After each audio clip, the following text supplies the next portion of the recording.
የዛሬው መልእክት የመጣው ከዘጸአት ምዕራፍ 14 ቁጥር 14 ነው።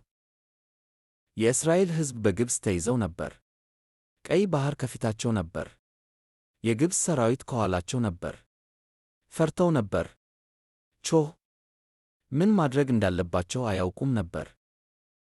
ከዚያም ሙሴ እነዚህን ቃላት ተናገረ። እግዚአብሔር ስለ እናንተ ይዋጋል፣ እናንተም ዝም ትላላችሁ አላቸው። አንዳንድ ጊዜ ሕይወት እንደዚያ ያስጨንቃል። ከኋላህ ያሉ ችግሮች፣ ከፊትህ ግልጽ ያልሆነ መንገድ፣ በሁሉም አቅጣጫ ጫና። ሁሉም ነገር ማስተካከል እንዳለብህ ሊሰማህ ይችላል። ብቻህን መዋጋት ያለብህ ሊመስልህ ይችላል። ነገር ግን ይህ ጥቅስ ታላቅ ነገር ይነግረናል። ጦርነቱ የጌታ ነው።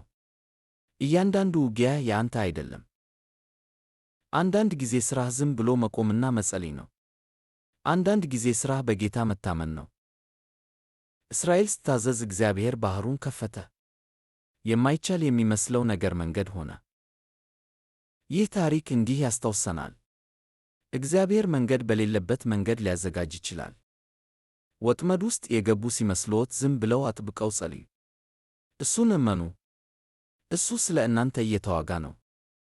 ይህ መልእክት ካበረታታችሁ ተጨማሪ የመጽሐፍ ቅዱስ ታሪኮችን እና ሳምንታዊ ማበረታቻዎችን ለማግኘት ላይክ እና ሰብስክራይብ ያድርጉ።